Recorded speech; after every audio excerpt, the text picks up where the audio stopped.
You can start, Dr. Sami. Assalamu alaikum wa rahmatullahi wa barakatuh. Good evening, good morning, good afternoon, wherever you are, and welcome to the 34th edition of our book discussion series. This is our 34th seminar on this regard. Today, we're very fortunate to have a scholar, a long-time scholar of Islamic Economics and Finance, Dr. Monzer Kahf. He will be introduced by our moderator for today. Nurgul Sevinch is a PhD candidate at Istanbul Zaim University in Islamic Economics and Finance, and she is with us here from ISO. Nurgul, floor is yours. We'll be hosting today Prof. Monzer. He's professor of Islamic Economics and Finance at Istanbul Sabahattin Zaim University. We'll be discussing his new book on Towards a New Theory of Finance. Can Islamic Finance be it? Prof, the floor is yours. Okay, thank you very much, Nurgul, and thank you, Dr. Sami. I'm very glad to be with you, and I will not take much time, but this is really a book that has some uniqueness. One, it is not written to Muslims. It is really written for non-Muslims, essentially. The normal practice that most Muslims write to within themselves only. This book, we are discussing in it an issue that it relates to the economic theory itself and to what is finance really, and what should finance be as finance, not necessarily and not specifically as Islamic finance. So what should finance be? This is one. Another aspect of its uniqueness is that it's not really my book. I mean, my name is on it, but I only wrote in it the introduction and the conclusions, and all its 21 chapters are written by my good students. All of them are PhD candidates now. Some of them have graduated or will graduate probably this winter or maximum in the next spring. So it is really written by my student. Yes, the idea is mine. The proposal is mine. The outlines are mine for all chapters, but students really wrote it.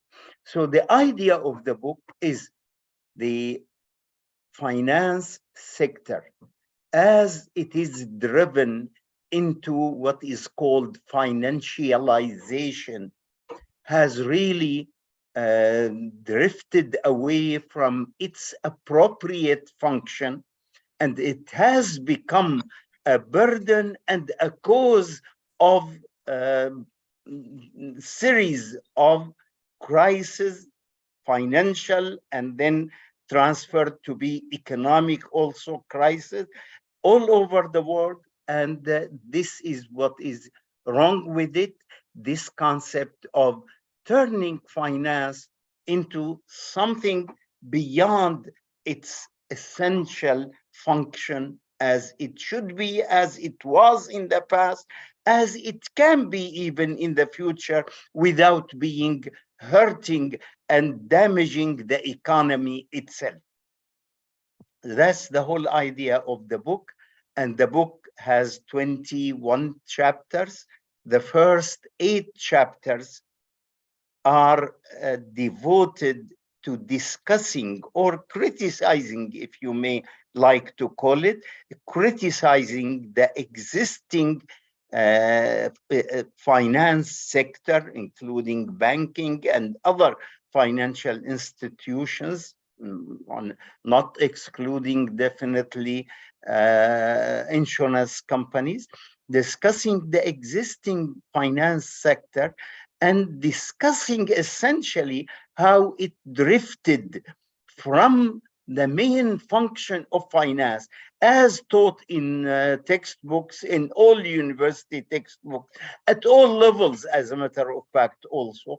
What is the function of finance is intermediation between the unit, the economic unit that have, and the economic unit that needs financing, that have resources, financial resources, units that have savings that they do not want to consume now, and unit that needs these savings for their own objective, whether it is investment or consumption.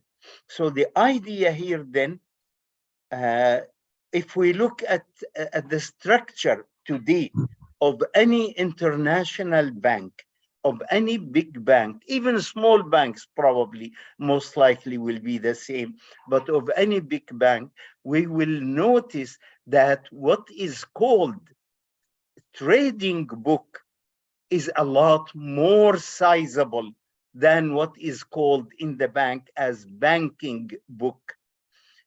Trading book and banking book are two different kind of functions, completely really different, and completely, as a matter of fact, one is independent from the other. Mixing them together is one of the fundamental problems of the financial institutions in today's world. Banks have become earning from trading financial assets a lot more than earning from providing finance for the economic units that need it, for businesses, for industry, for trade, and for government also, and also for consumers. Instead of getting resources from those who have extra resources, even if it were to be temporarily, and distributing them in an efficient way to those units that need, that are hungry for financial resources, for investment or for consumption, or for smoothing government revenues with government expenditure. All that is the main function of finance. Now, finance, in fact, has drifted from that to trading financial assets. The main thing that is being traded, of course, what are financial assets? Trading shares of companies is risky. Central banks don't like it, and banks don't also feel comfortable with it. So definitely they trade essentially debts. So the 8 chapters, the first 8 chapters of the book discuss this idea, how the drifting happened, and also criticizes the remedies that were suggested or adopted in the United States and in Europe and in other countries. Those suggested and adopted remedies were all from inside the box. They did not go to think outside the limit of banking book, how we can make it more efficient, and trading book also, how we can make it more profitable. So the attempts to reform, including the Obama reform in 2010, and the subsidies to big companies, to big wasteful, really, who wasted a lot of funds of the public, to the big banks at the time, at the end of the time of George Bush, the son, with some 700 to 800 billion subsidies, really, to financial institutions who failed or were about to fail, simply because they have done the wrong thing, as expressed by then at that time the whatever her name, Nancy Pelosi, did that. So that is the job, or that what we tried to do in the first 8 chapters. After that, we looked at, can a remedy be brought from outside? that requires us to look really for what is really the illness in the existing system. And we noticed that essentially it is the trading of financial assets. Now we know, and we should remember, that in Islam and in the Islamic economic system and financial system, you cannot trade or sell debts for other than their face value. What does that mean? Really, it means if you want to sell it for its face value, who is going to give you cash against a debt that is due after 6 months and the same amount? The requirement should be exactly the same face value, which means really that debts are not tradable. This is in the Islamic economic system.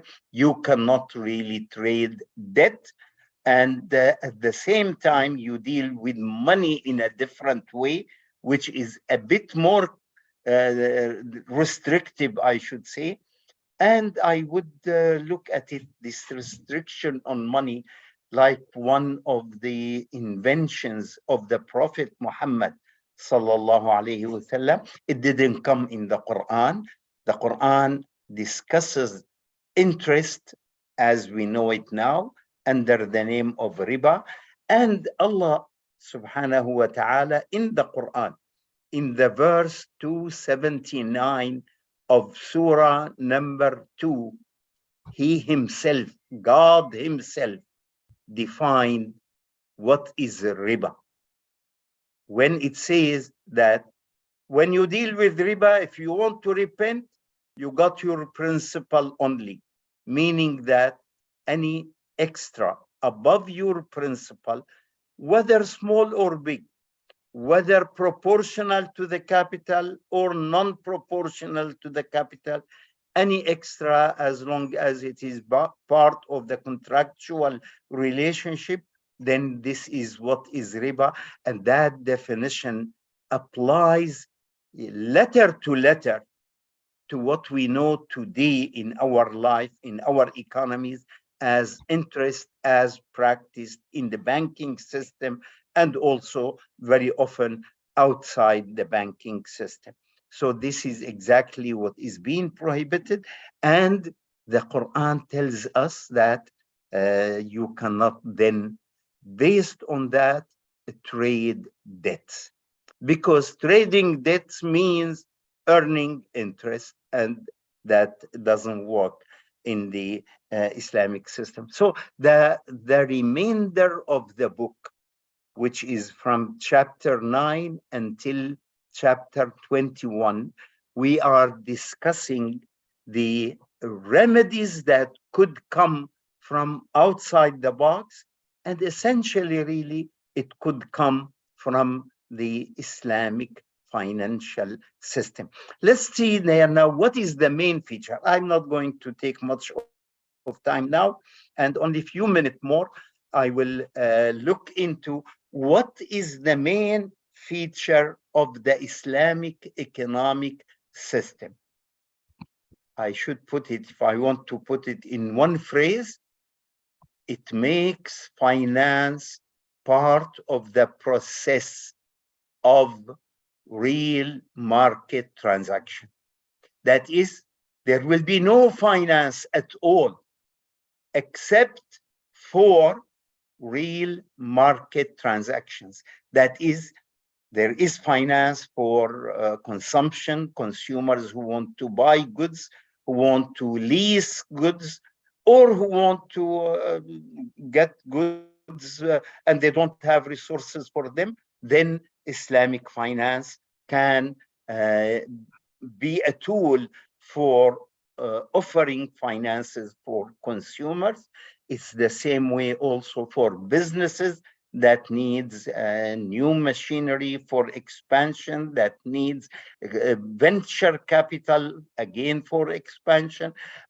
Businesses can also take finance from Islamic finance, provided, so does government, provided that it goes all the time, without any exception, without any acceptance of any exception, that goes all the time through the real market transaction.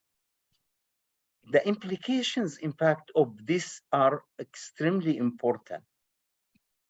For instance, simply when we say that you can finance through real market transactions, it means you finance through sale or through leasing or through creating new companies or expanding existing companies.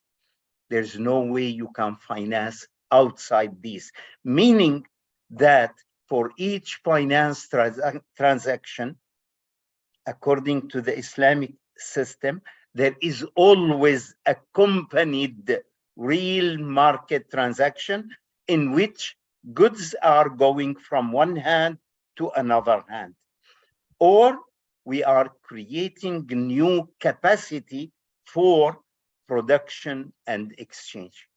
That is the venture capital aspect of it. So the olden Islamic finance is restrictively channeled through sale, lease, and sharing contract. It cannot go beyond that. It cannot go by way of offering cash and getting an increment on it. And that becomes, according to the principles of Islamic finance, riba. Now notice the outcome of this.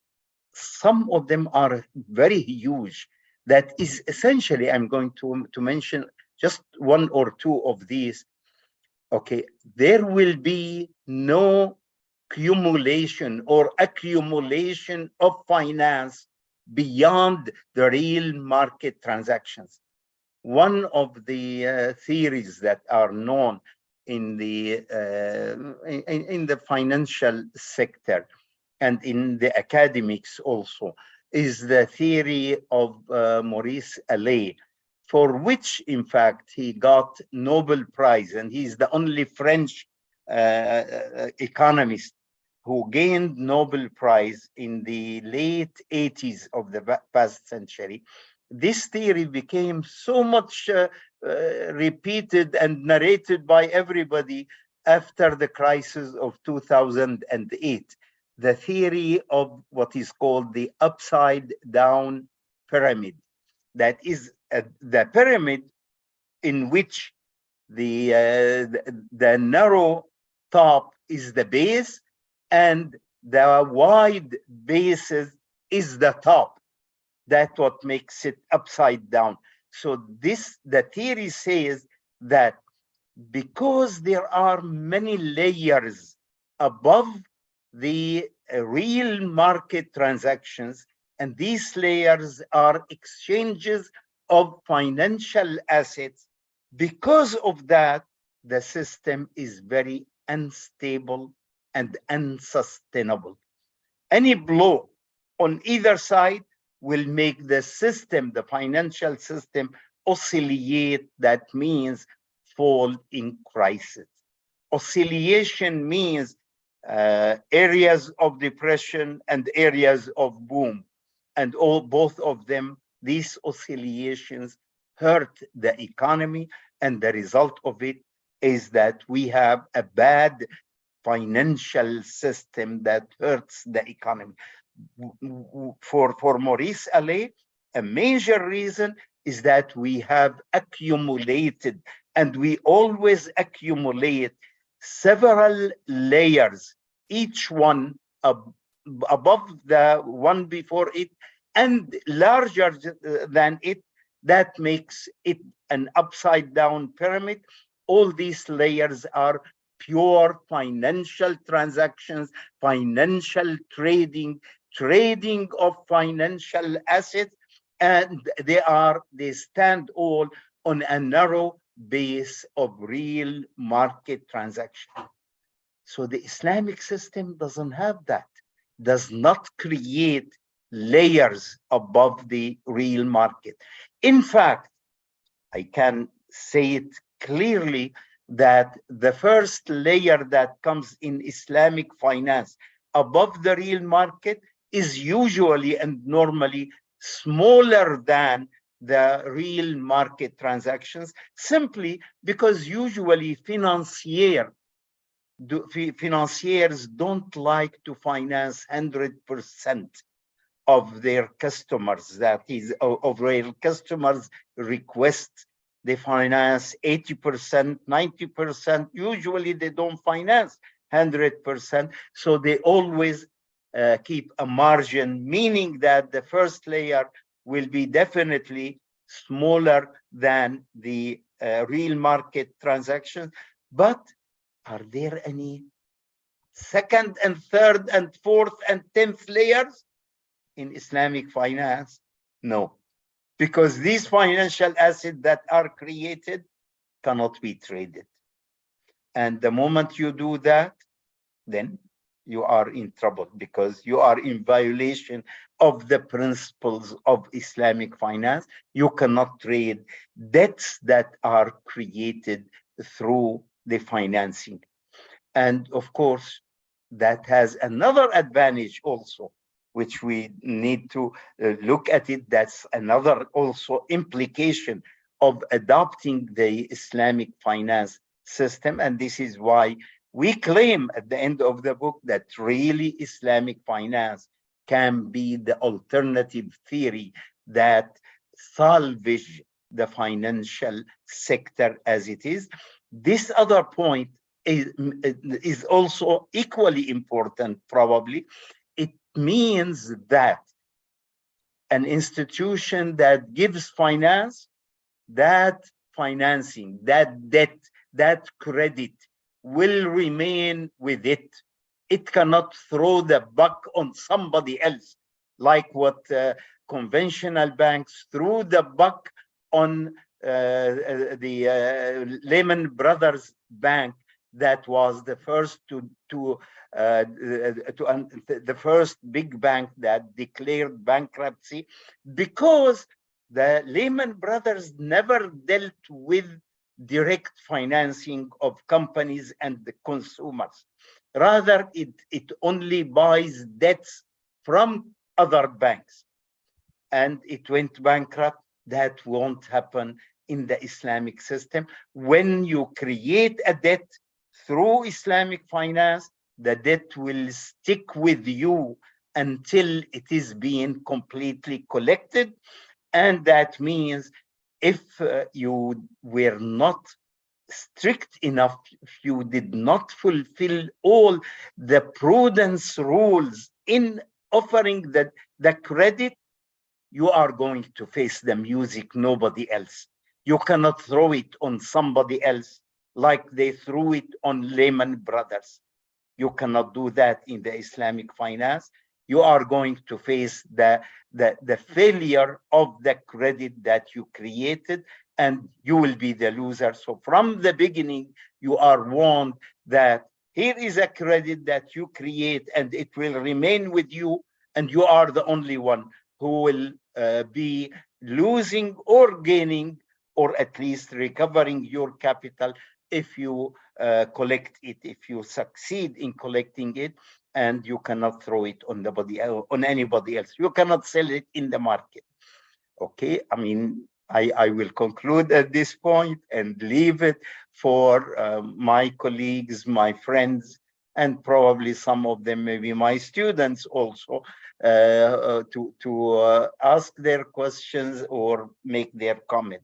Thank you very much, and I thank SIGA for that. And of course, I thank my dear friend, Dr. Sami Al-Aryan, and also my dear former student, but now she is a PhD candidate, Nurgul. Thank you very much. Wassalamu alaikum. Thank you very much. Thank you very much for your explanations, Prof. Monzer. Let me tell the questions in YouTube. What is Islamic finance and how is it different from other types or non-Islamic finance? You basically explained the realism issue when it comes to Islamic finance. Okay. But if you would like to add other things. Islamic finance is an Islamic finance that work in the market and that goes through sale, lease, or sharing, that is sharing, creating new companies or expanding existing ones. It doesn't go through any other channel, meaning we don't give money in Islamic finance. We give goods for consumption or for being utilized in business and industry and trade, or we give them on lease basis also if they are long living, or we create new ventures, new companies, or expand existing ones. We don't give you money. And that means we are part of the process of creating added value. If there is no added value created, definitely there is no Islamic finance. Take the example of debt. When you exchange debt from one person to another, from one bank to another bank, you don't create any added value, because changing creditor or changing debtor in the economy, that does not increase anything in the GDP, in the real economy. That does not mean producing more goods or exchanging, reaching goods for their consumers. And if it doesn't do that, then that is not Islamic finance. It doesn't work then. And all these kind of transactions are excluded. Another example, all the derivatives are out in the Islamic finance. And derivatives were described as weapons of mass destruction during the crisis of 2008. In Islamic finance, we don't trade derivatives. We don't even recognize them. We don't accept them. Okay. If I may, Nurgul, elaborate on this question. So, Dr. Monzer, let's say I am someone who has an idea in high tech, software, hardware, whatever it is, and I'm seeking finance to advance this idea, to develop this idea, and later on to produce. How do I seek Islamic finance? Do I find a partner who has the money, and then that's the added value you're talking about? Or is there, what would be the mechanism? You know, and what would differentiate it from being halal or haram? Very good. For this kind of financing, we will need special kind of tools. I remember he was our director, the late Korkut Uzal used to tell us always, when he was our director in Jeddah, in IRTI, in the Islamic Development Bank, he used to repeat the proverb that says, if your only tool is a hammer, you treat everything as a nail. So definitely our tool for this kind of financing people who have ideas, financing growth, financing expansion of companies, you need an animal that is called venture capital, not commercial Islamic banks. Commercial Islamic banks work on the short term. By their definition, they are out of this kind of picture. They can finance, they can sell you a machine, buy you a machine if you want machine to expand your business. They buy you a machine and sell it to you. For profit, of course, they make profit through that because they have become part of the process of value creation. But if you have idea and you want this idea to be implemented and you made probably some testing to it, you don't go to an Islamic bank, commercial bank. You may go to an Islamic investment bank, which is another species really. It's called Islamic Investment Bank, but it's really not bank in that sense. It's like a fund that receives money from depositors for long term, not for short term. For instance, investment banks are not permitted to accept current account. They don't open current account. So you go to that kind of bank, or you go to a venture capital company, Islamic venture capital company. We have here in Istanbul, in fact, several venture capital companies that work on the principle of Islamic finance. So And you in the, go to, if I may, so there are lots of venture capitalists. They don't call themselves Islamic. What would be the things that would make it acceptable or not acceptable Islamically? So if they put, for instance, a percentage, said, okay, you have the idea, I have the money, I own 75%. Is that subject to negotiations, or is there a limit of how that is divided? it's subject to market conditions. You see, the Sharia does not interfere in setting numbers, because setting numbers, as probably you remember in the book of Maurice Bucaille, Quran, Bible, and Science, he said one of the basic differences between the other holy books like Bible or Torah and the Quran is that Quran rarely gave numbers, does not give numbers. Numbers may sometimes fail you. So the Islamic finance doesn't give numbers. Numbers are determined by the market. How do they share is determined by market conditions. And these vary from one setting to another setting through time and through space, both. And of course, the level of development and many other factors affect them. But so we don't give numbers in it, we give methodology. So the methodology, the market determines how do they share, but now the conventional venture capital works very strongly on interest-based, very strongly.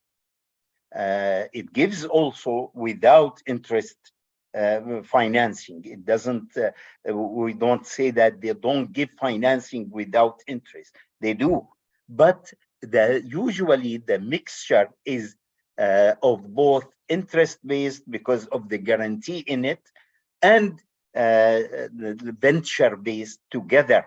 And this is how the venture capital companies make at least their program so that they don't completely fail quickly. Okay. Another question, Prof. In a mixed economy, government and private, Islamic and non-Islamic, how could the government and the private sector encourage people to seek Islamic finance? Well, as a matter of fact, we need complete leveling the ground. We don't need anything beyond that, really. Leveling the ground and eliminating false transactions. For instance, we've noticed now the failure of two big companies of the cryptocurrencies. That failure was really very hurtful to the economy. So we need the government to make reasonable restrictions of those activities that are hurtful to the economy. So any development that, or any government that likes to, that prefers growth over fiction, that prefers real growth of goods and services, real enjoyment given to its people, should reduce as much as, and now every economist advise that, should reduce speculation as much as possible. So we need reduction of speculation, restrictions on speculation. We need elimination of the gambling-like kind of transactions. Why should they exist in the market? They hurt really the market, not that they benefit it. So all these gambling-like transactions need to be removed from the market. That means leveling the ground. Okay, now suppose if we think that clicking on computers is a way to become richer, then why not then giving farmers, distributing computers to farmers and giving them access to internet instead of plowing the soil and seeding it and watering it and waiting for 6 months to get the grain at the end of 6 months. So they become richer without that. But does that serve the economy, serves humanity, serves people? What would the government have as preference? Distributing computers to farmers and stop farming and make gains through the derivatives, for instance, or through any other virtual assets like bitcoins or other cryptocurrency, instead of plowing the ground? Is that, if that what governments want, I think then that those governments shouldn't exist at all. What governments want is real improvement in the real life of their people. That means increase production and increase ability to distribute that production. So we need really this kind of leveling the ground, because for anyone, or always, the way of the easiest way is preferred, is it not? So if we allow everybody take the easiest way, for instance, through bribing ministers and bribing the officer, the purchase officer in a company and so on, you get your contract. Then why working hard? Then this is exactly what gambling-like speculation would promote as ideas or as behavior. Do we want this behavior?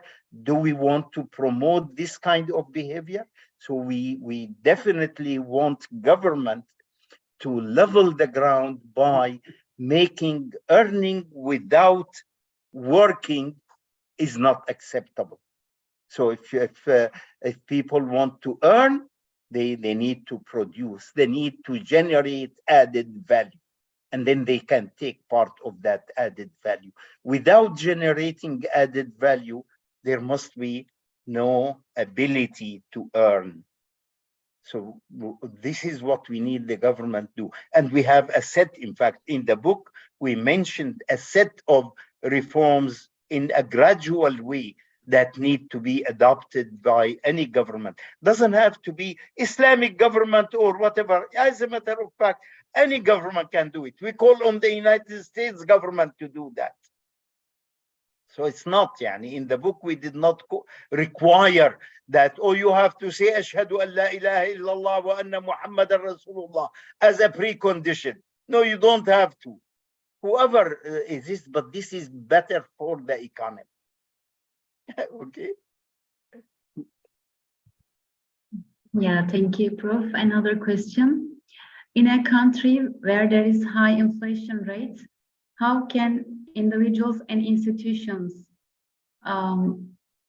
seek financial transactions that are Islamic? Can you be as specific as possible? Okay, I mean, here in Turkey now, we have high rate of inflation.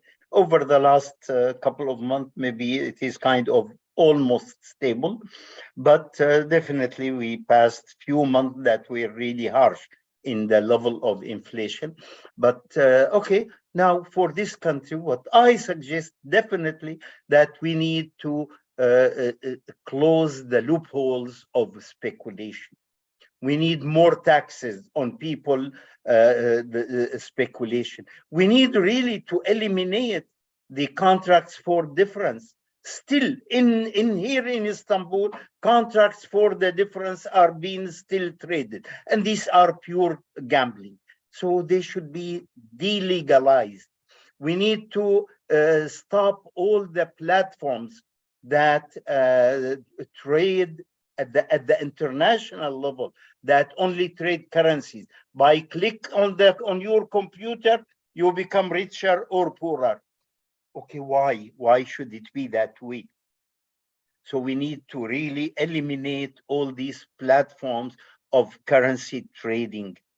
In currency, if you allow me to mention one thing, for just out of the blue, out of nothing, there was a man called the Prophet Muhammad, peace be on him, sallallahu alayhi wasallam. That man, we don't know why did he say that. He said, when you deal with currency, there ought to be hand to hand in the full amount. In other words, you cannot deal in currency on margin, and you cannot deal on currency on futures. Now, isn't that a kind of miracle? Really? Because margins and futures are tools of speculation in currencies. So we don't need that. In Islamic finance, margin and futures in currencies are not permissible. So and Islamic banks don't do it that. If we remove these, aren't we doing then a big blow to speculation? Aren't we reducing speculation?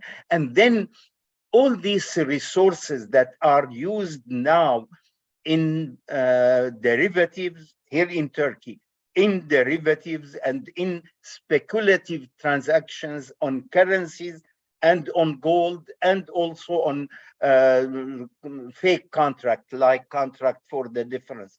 All these resources, I mean, of course, their owners want to make profit. So when they find that the only profit they can make is by either producing more or making facilities more for exchange, then they will do real added value functions instead of speculation. So we need to divert these resources, and that should reduce definitely inflation. So divert resources from speculation here in Turkey in order to reduce inflation. Definitely reduce this, what is called the speculative demand for money. Okay. Thank you, Prof. What is the role of central banks in Islamic finance? Oh, okay, beautiful role. The central bank will supervise, if it is the supervisory authority, supervise the Islamic banks, will control, because there is always tendency that to finance with little prudence. So controlling the application of the rules of prudence, that's a big job of the central bank. Of course, controlling also the issue of credit by the banking system and by the central bank itself. Again, this is another function. In other words, running the monetary policy through the Islamic banking, Islamic commercial banks, and of course, looking also after other financial institutions like Islamic insurance companies, mutual funds, and others. All these functions will remain more or less about the same. Running the monetary policy, that's the main function of the central bank. If I may, a monetary policy means interest rates, doesn't it? No, at all. Monetary policy means quantity of credit and cash in the economy, and that is done through management of the profit rate in murabaha, the rent rate in leasing, the application of rules of prudence by the commercial banks, like noting, for instance, the insider transactions, etc., etc. All these are functions of the central bank, and they are done without interest. No.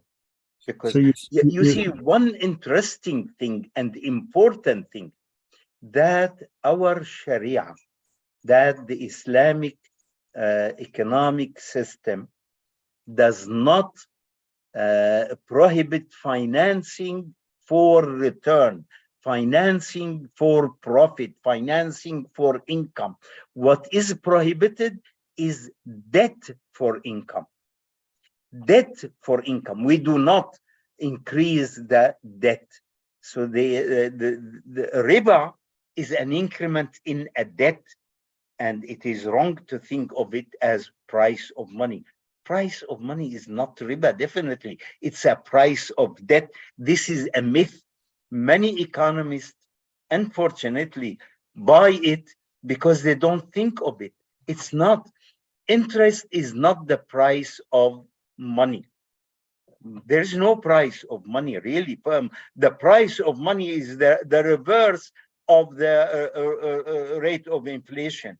It's there's no price of money. So thinking as interest being the price of money is an incorrect thinking, as a matter of fact.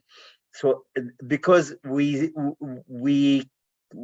invoke the idea of interest only when you put the money in a bank, for instance, it becomes a debt on the bank, or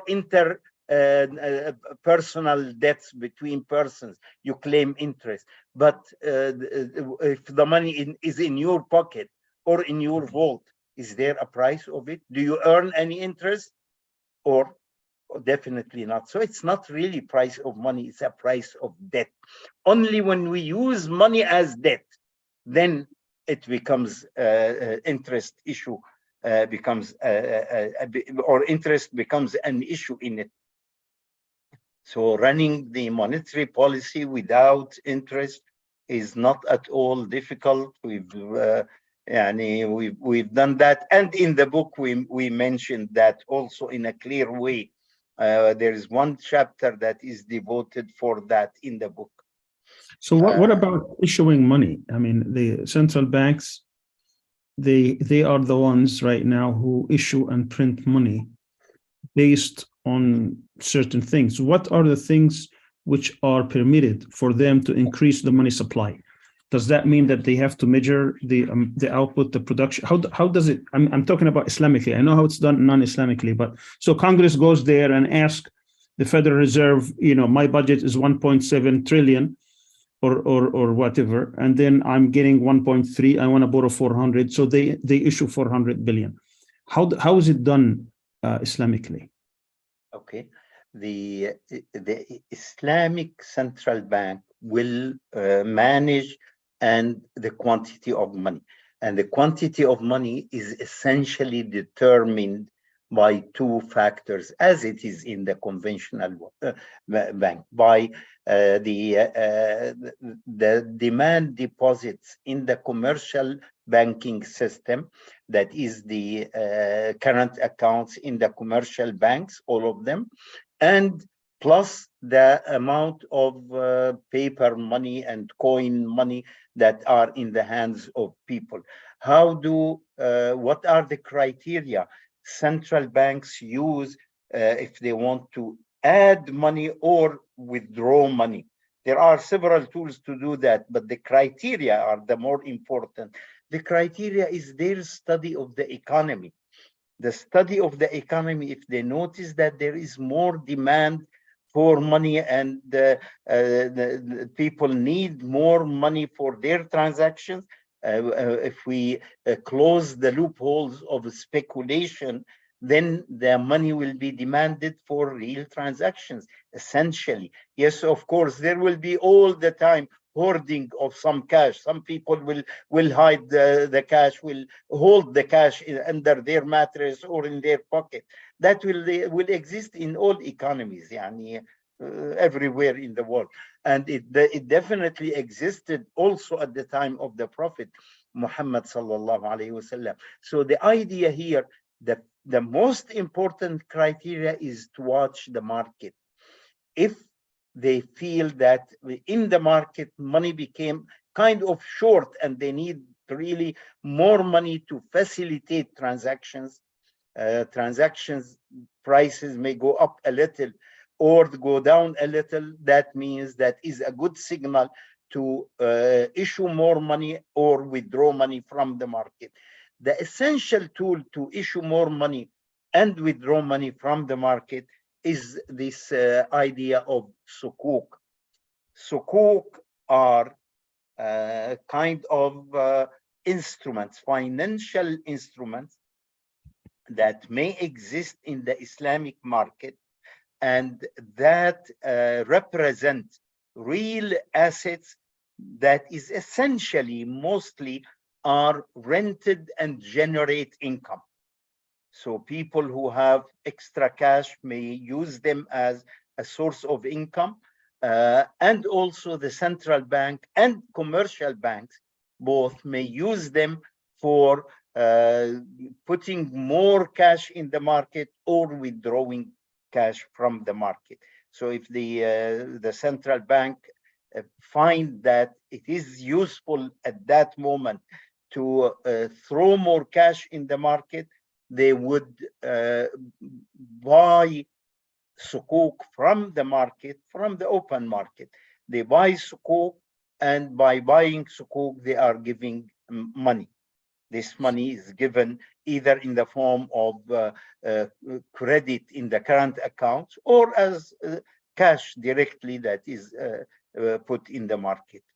Can you explain, elaborate? I'm sorry, Nurgul, because for those who do not understand what you mean by sukuk, if you just very briefly explain what you meant. Sukuk are, okay, let me start from another point with it to explain. Now, everybody knows what is a share. A share in a company represents an ownership, partial ownership of that company, including all its assets and, of course, minus all its liability. So this is a share that represents this set, and companies usually produce profit or produce services that are valued in the market. So we know what is a share.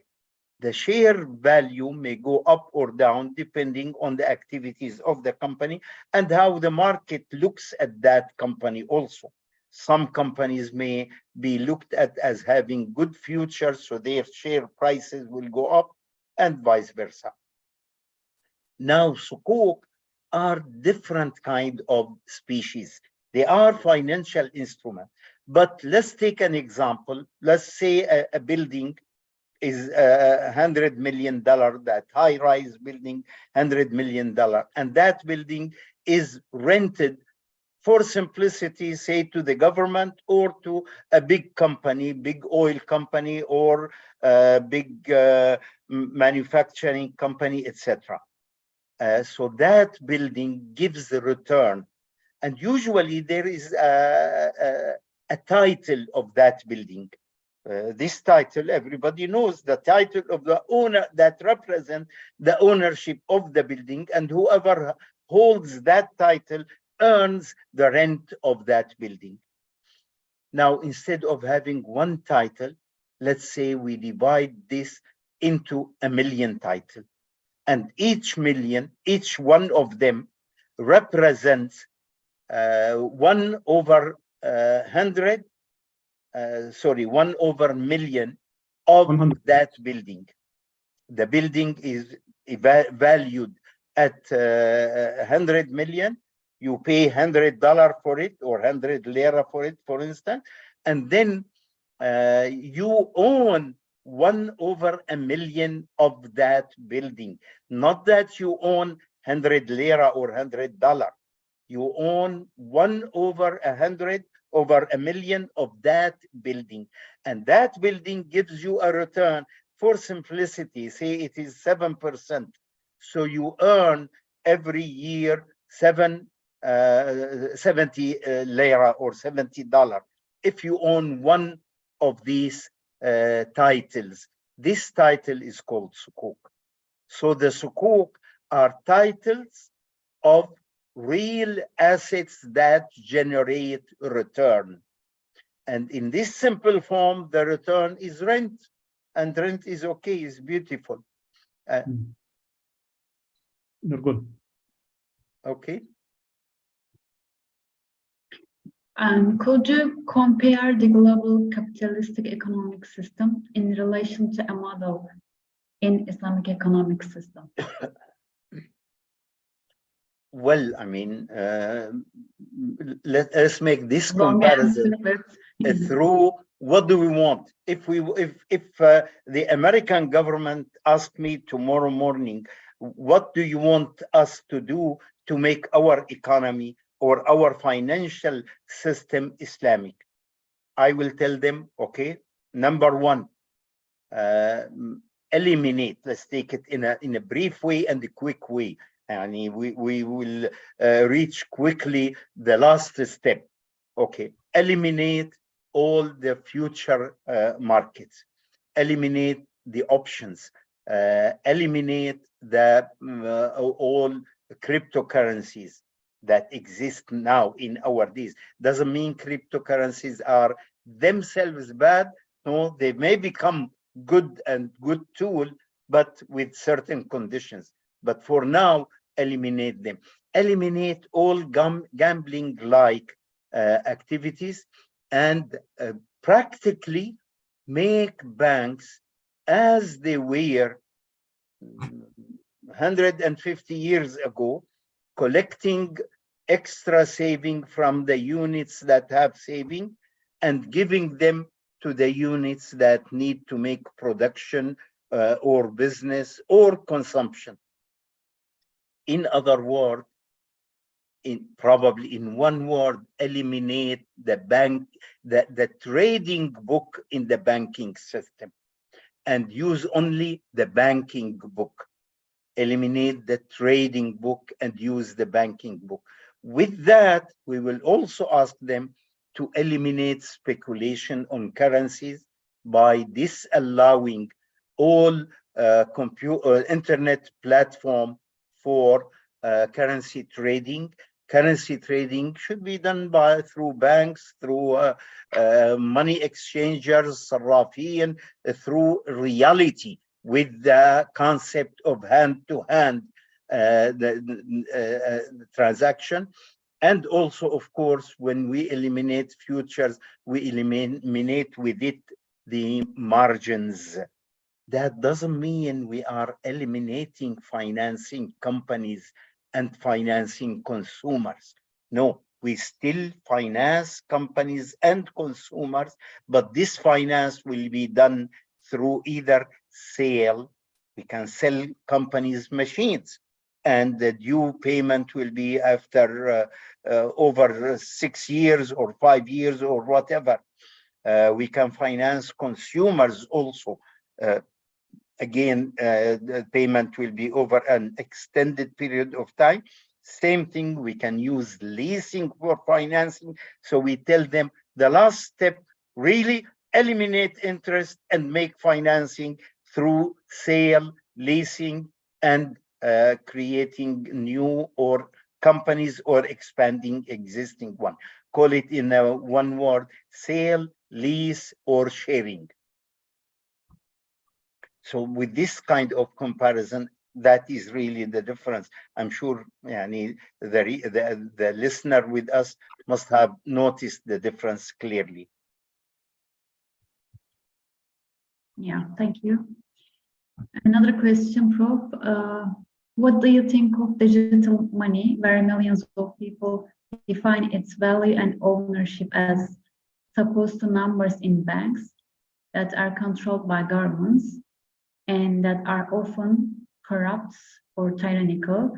Is digital money the same as numbers in bank accounts, where both could be converted to paper money or gold? Well, I mean, let me go back a little historically. When money was gold and silver, they had their own intrinsic value. So if you own 100 lira, golden lira, it is in your pocket. The value is inside your pocket, is not outside it. When we went from that into what is called fiat money, This money has no value in itself. It's a piece of paper written on it $100 or 100 euro or 100 lira. It's nothing beyond that. The piece of paper is in fact worth nothing. But it's only taken as 100 lira and $100 or 100 euro because the society there, supported by the law, recognizes it as such. So if I have 100 euro in my pocket and go to anywhere where euro is the currency, I will give the 100 euro and take Apple or take computer or take whatever goods that the other party has. Now, in other words, we accepted fiat money because there is a law that makes it acceptable currency, force it on everybody. No one can refuse. In the economy that uses euro, no one can refuse your euro as long as you have a euro, not a fictitious one, of course, or not forfeited one. So everybody has to accept it.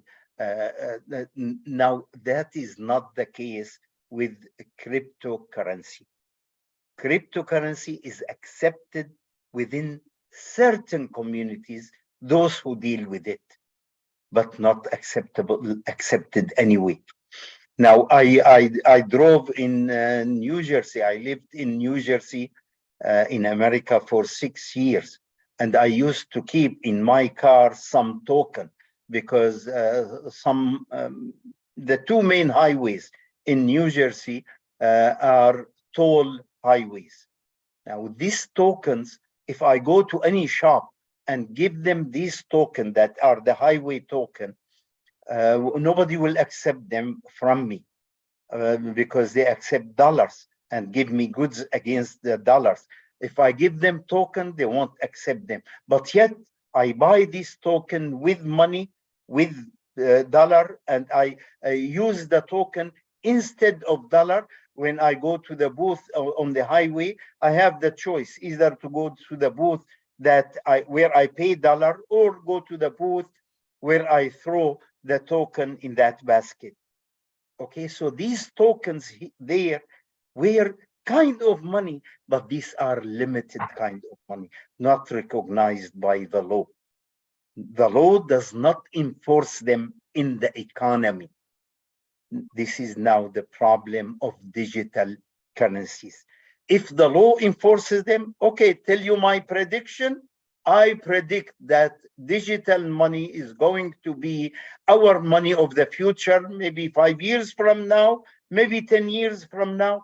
Once they created a way where it can be protected and can be forced on every unit in the economy. That is the objective of money, and that is the function of money. Should be accepted by everybody. When it is accepted only by some small group of people, and any one of them at any time may declare, I don't want to accept it anymore, that's problematic. So we do not accept it as money, and of course trading in it is not acceptable either, because it's not really, it's a fictitious currency now. It may become a currency, one of the currencies, and when it becomes, we will recognize it as we recognize fiat money. Can I intervene here for a second? The idea of having digital money controlled by the people rather than by central governments, and it is determined beforehand, like Bitcoin.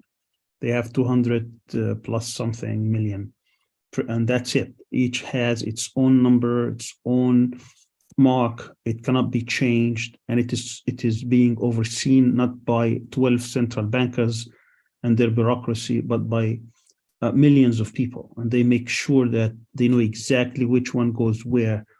And there are companies now, big ones, including like Tesla, if you want to buy a car or other, that they accept them. Does that legitimize them, or you really have to have the backing of a particular government. There are some governments, they may come in the future and accept them. How, does that make it usable, not usable? Does it make it halal, haram? Where do you draw the line? Yeah, this is I gave the example of fiat money for that reason. We accepted fiat money because if you, some of us at least may remember or may have read that before the fiat money, which is now called legal tender, before it, there were banknotes issued by some banks, not acceptable by some other individuals or some companies or other banks or so on. Then at that time, we could not accept these banknotes as money. Money needs to be enforced by law to become a legal tender. If it is not a legal tender, then we can't take it really as money. That's the point. Now, it is, yes, it is, people buy it and sell it, and there are companies that accepted, Amazon accepted, Tesla accepted, all okay. But if Tesla decide tomorrow not to accept it anymore, it means that you cannot buy a car, electric car with it. So obviously, it's their choice. And as long as it is their choice, it's like who buys the token of the New Jersey highways. It's like that. It's like that token becomes, because somebody accepted, somebody don't accept it. You cannot buy orange juice with it. You can only use it at the tollway. So this is, the idea of escaping government looks like attractive idea, but the idea of escaping government means that it is left to people on their own choice, and it is left also to the hundreds of problems that we've seen, especially the last two bankruptcies of these two big platforms that went bankrupt for the. My question, does that make it not just acceptable or not acceptable from an economical point of view, but whether it is forbidden or not forbidden from a religious point of view? I'm trying to understand or read between the lines when you give these answers. No, I said it from religious. I didn't say it from pure economic. Notice, economics is religious, is it not? Because in a prison, for instance, there is no money. So they invent money to deal with it. So if you're saying it has to be enforced by the law, if you are in prison, living in prison, all your transactions are stamps. They have nothing to do with money. And they invented a system where they convert, eventually that stamp will be converted to money, but all their transactions are stamps. Are you saying that this is because it's not forced by government that all these transactions are haram? Prison is not a place to live anyway. It's a place to avoid. It's a place to avoid, not a place to live. But money is money is a legal tender. Today's money. Now, if definitely we know that all these cryptocurrencies do not have any intrinsic value. So if you don't have intrinsic value, then you need to go to the legal tender. There's no third alternative to my knowledge in Sharia and really in economics, in real economics. But if it becomes a legal tender, that will be fine.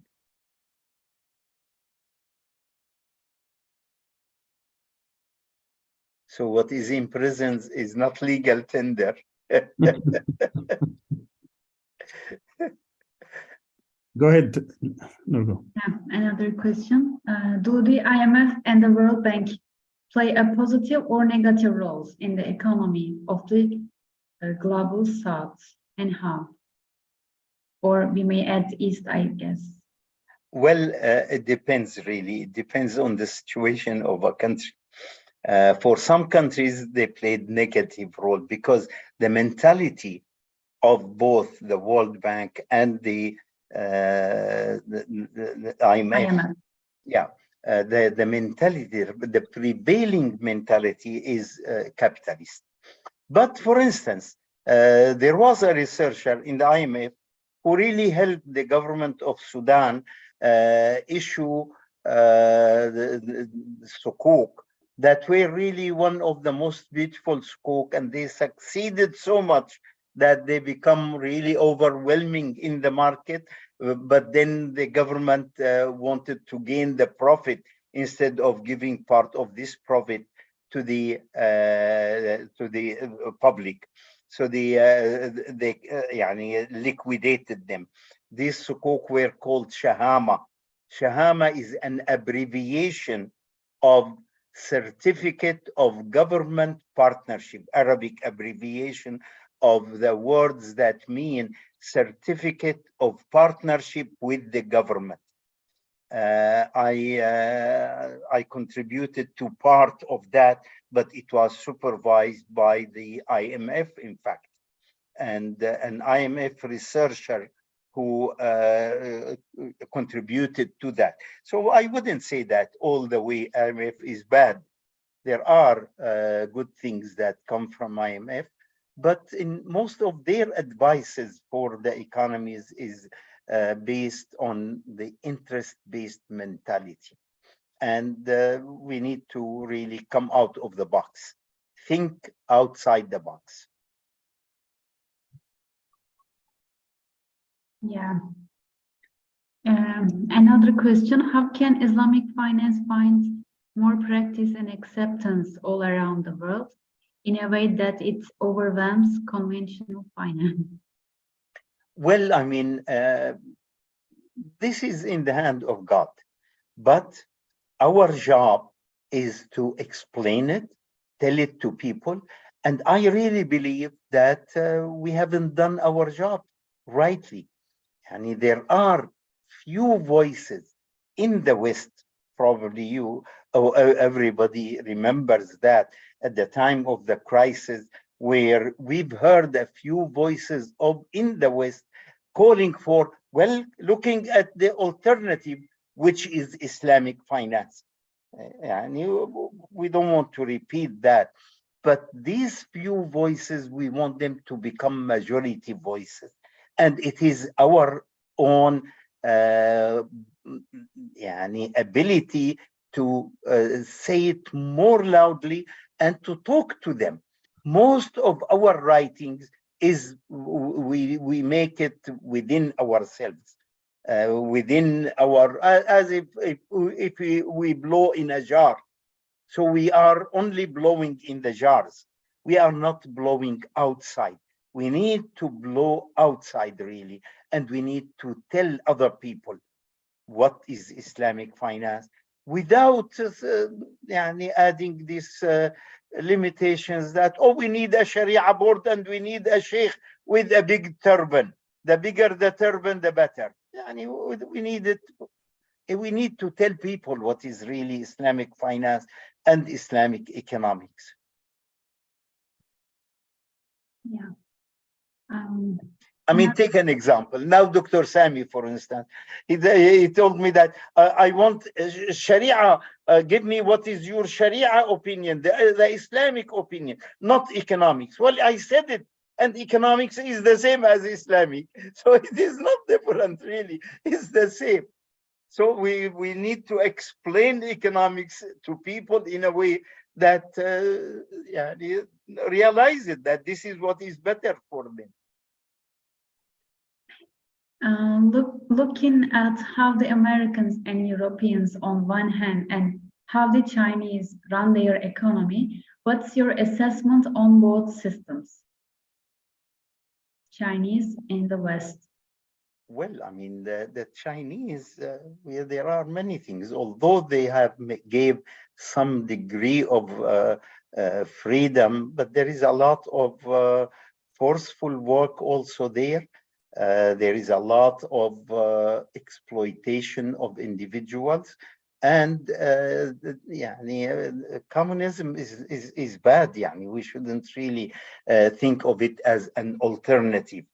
But good planning by the government is definitely what the Chinese did. And they did a lot of good things in that. And they made real performance in their economy. clearly. They came from the third world to become really the largest economy in the world now. So we need to realize that they made a huge miracle. But does that miracle requires that we should be bad with the Rohingya, we should be bad with the forced labor and so on? No, we don't need to do that to make the advancement. The West, unfortunately, including America, they have created their growth and development on the basis of exploiting resources of other people. And that was really bad. And that we should have revolted from the 18th century onward against these, but nobody could revolt because they were using guns, and other people don't have guns. It's a shame that a country that was 2.5 million can conquer a country that at that time was almost 80 million. Holland that conquered Indonesia and Malaysia together for about 300 years. It's a shame. It's a shame to do that on behalf of the Dutch. Doing that definitely is a shame for them to exploit others, but it is also a shame for the Malaysian and Indonesian to allow that to be done. So the Europe developed by utilizing, by really exploiting resources of other people and even labor of other people. Now we don't want that pattern. So I would say definitely the Chinese pattern is not acceptable. We need freedom. And the European pattern also is not acceptable. We need it to be without exploiting others. But why not looking at some other examples? These are not the only examples that are in the world of development. For instance, Singapore developed without adopting either of these two concepts. Malaysia developed also, increased its economy by several times during the time of Mahathir. It's good to realize that he was not even elected in this last election because, okay, he had done a lot of good for the Malaysian economy and the Malaysian people, but that doesn't mean he should be considered like a god. So he's a normal person and he can be defeated. Honestly speaking, let Erdogan aside. I'm not talking about President Erdogan. I'm talking about the economy in Turkey. The economy in Turkey also developed during the first 15 years of the rule of the AK party. Also increased the economy 4 times in 15 years. That's miraculous, no doubt. We hope that this kind of pace will be carried on also in the future, whether by AK party or by others. And Allah subhanahu wa ta'ala in the Quran tells us really the story of it, that وَإِن تَتَوَلَّوْا يَسْتَبْدِلْ قَوْمًا غَيْرَكُمْ ثُمَّ لَا يَكُونُوا أَمْثَالَكُمْ. If you don't do the right thing, God will bring other people in your place, and they will not do like you. They will do better. ثُمَّ لَا يَكُونُوا أَمْثَالَكُمْ. They will not do like what you've done. They will do better. So if you don't do good, God will take you away. And definitely, we need government that feel the needs of its people in the Muslim world. Unfortunately, we don't have that in most of the Muslim countries. Sometimes we have it, We had it for 15 years, 20 years, maybe. Hopefully, we will have it also in the future here in Turkey. We had it for some time in Pakistan. We had it for some time in Malaysia. But hopefully, we will repeat that experience and expand it. Otherwise, unfortunately, most of all the Arab countries live under dictatorship, which really doesn't allow it to grow. And where governments do not have their hearts on the people. Their hearts is somewhere else, not on their own people. So, inshallah, things will change. We need governments that have heart with people. Okay. A question about Turkish economy. The Turkish government keeps reducing the interest rate, which in turn increases inflation. How do we escape this vicious cycle that hurts the poor and fixed income people? I'd rather say the opposite. Reducing the interest rate did not increase inflation, as we noticed. Over the reduction from the high 2 digits into 9% did not increase inflation. Rather, in fact, it kind of helped the inflation. High interest rate definitely is a cause of inflation, and high interest rate definitely is a burden on industry and on investment.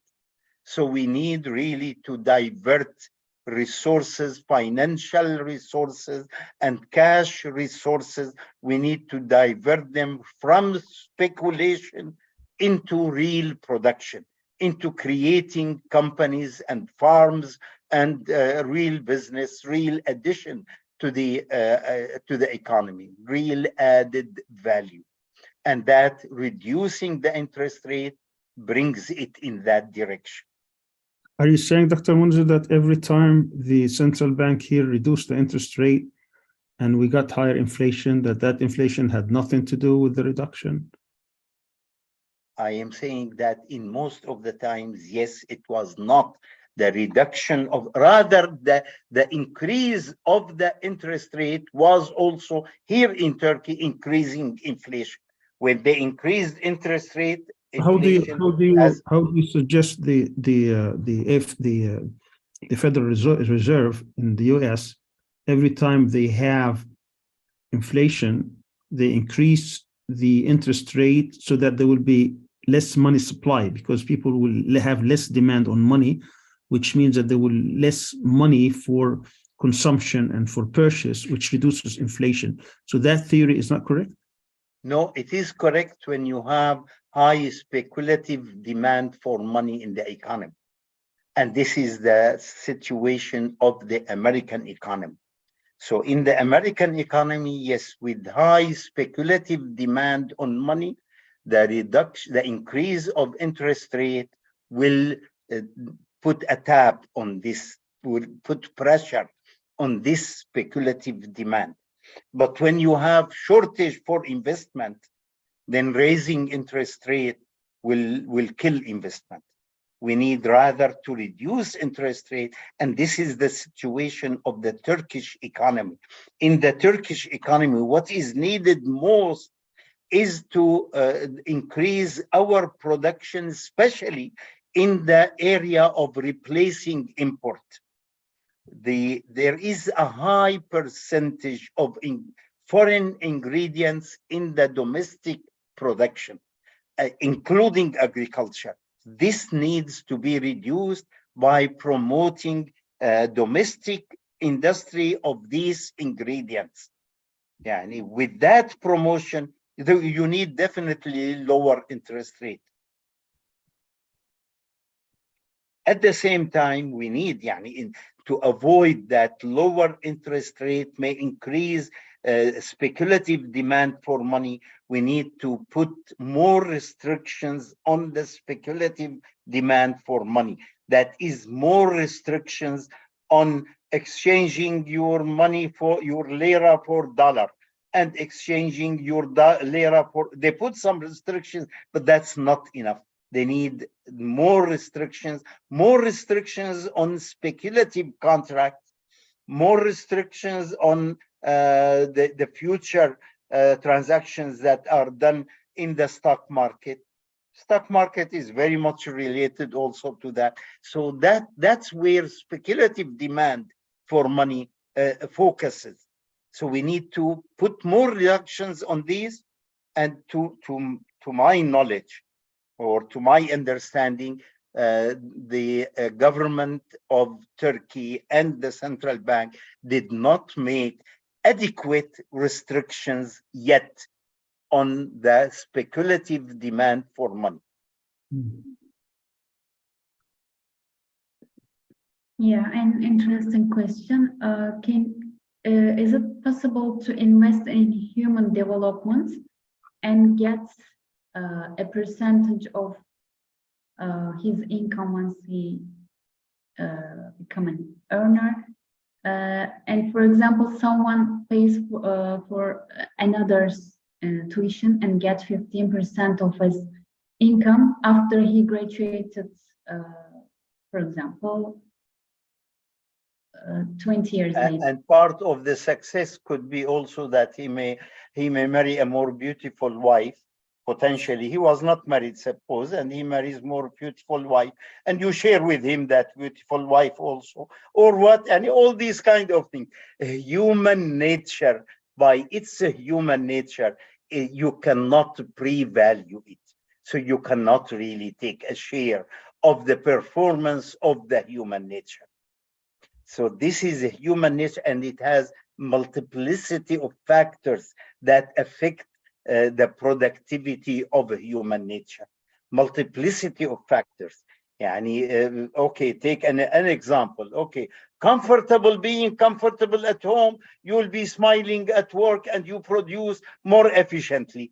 Okay, well, being comfortable at home means that your parents, or if you are not married, or your wife, or your children, or whoever around you were nice to you, where they treated you well as a good person. So you felt confident, so your performance is better. That's not then the improvement in education is not the only factor that makes a person more productive, and it cannot be really measured on an individual basis. We measure it statistically. We say if we improve the technical knowledge in the economy, we may have results that the net productivity of the economy improves.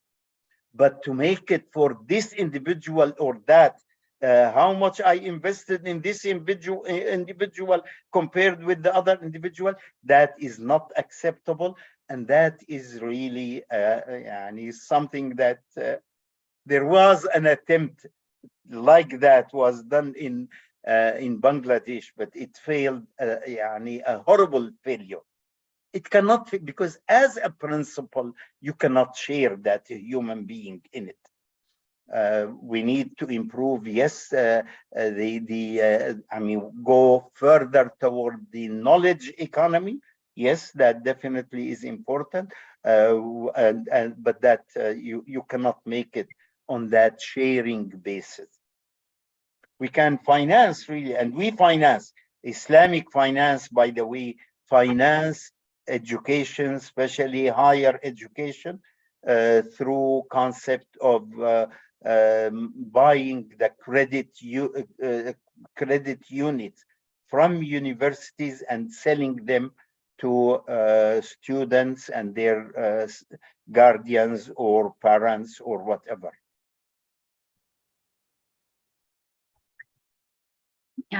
Prof, there is the last question regarding your book. Who is the target reader for your new book, and whom can it guide best? Who is what? Who is the target reader for your new book, and whom can it guide the best? I didn't understand the first two words. Who was it? Who was the target of your book? So the target where the economists and people at large outside the Muslim economist or Muslim financialist, or those who essentially did not know anything about Islamic finance. That's the target of our book. And we aim at writing to these people, telling them that financial system you work under is bad one, and you need really to change it. And the change comes very potentially from the Islamic finance as an alternative. So thank you very much for being with us today, Prof. Monzer. Thank you. A lot for your inspiring speech and answers. Thank you very much, Sister Noor, and thank you, Dr. Sami, and thanks SIGA, of course, who allowed us to be together and have this kind of interesting discussion. And I hope that I did what SIGA expected from me also. Absolutely, these were wonderful, wonderful answers and questions. And thank you, Nurgul, for moderating this.